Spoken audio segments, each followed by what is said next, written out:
Life's tough when you're in PC. Life's rough When you depend on me. to give you weapons, items, armor, information for your journey, and still you still machine and try to hurt me. Life's tough When you're in PC. Life's rough. Hello everybody, and welcome to the Critter Miss Quickie. Long videos are fun and all, but sometimes you just need the 30 seconds of fury and then head on to bed. If you're into the 30-second sort of deal, then boy is this video for you. Okay, in seriousness, this is going to be longer than 30 seconds. Hell, it probably already is. The point is that today's topic, Synapse, is a game that doesn't have a lot to truly discuss. It is quite a long book, but the majority of it can be summed up in a few short discussion points. Enough so that this video will be one of the shortest, and maybe even the shortest video I have ever done. So, with that being said, what exactly is Synapse? Well, to describe it in one word, it would be this: gimmick. It is a game created entirely on a gimmick. A modular game created on a single gimmick.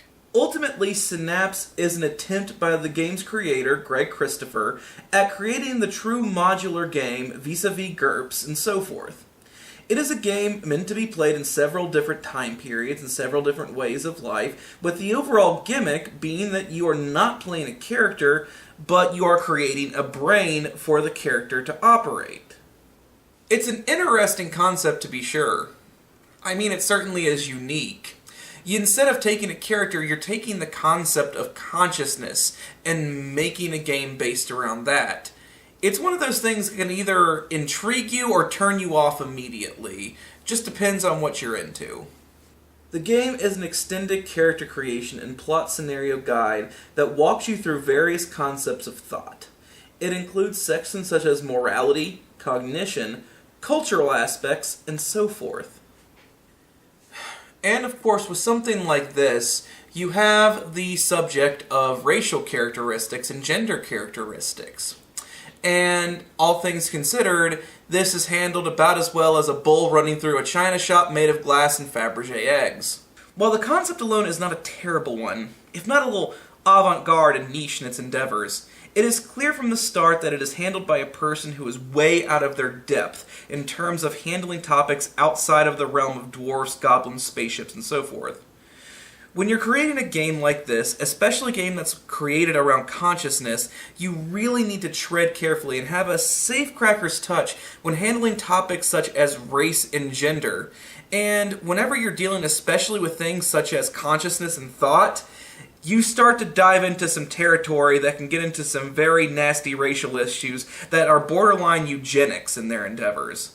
I'm not saying that Mr. Christopher crossed this line, I'm saying that he got a little too close to the line for comfort's sake. And then not only that, to pile it on as well, whenever it comes to the strange uniqueness that can instantly turn a couple of people off, you also have the character creation, which is just a pain in the ass. Look at this sheet. This page is 3 pages long with stats upon stats upon stats.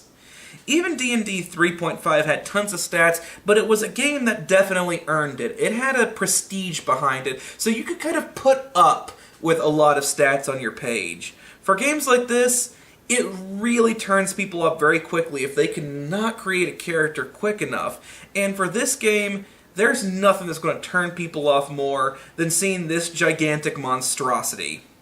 I do get that the human mind is a complex entity, and properly turning it into an RPG character is going to be a daunting task.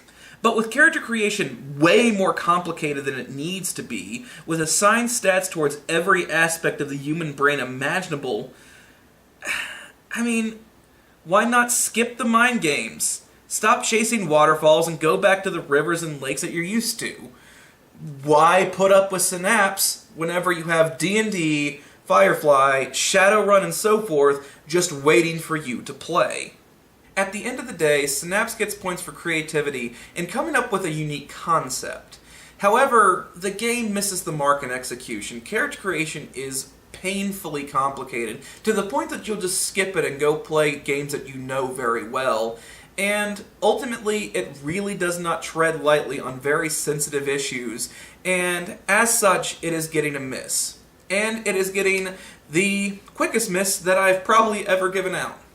So, if you enjoyed this video, please like and subscribe for more. Come back next week for whenever we open back up the world of darkness for you all to enjoy. Till next time.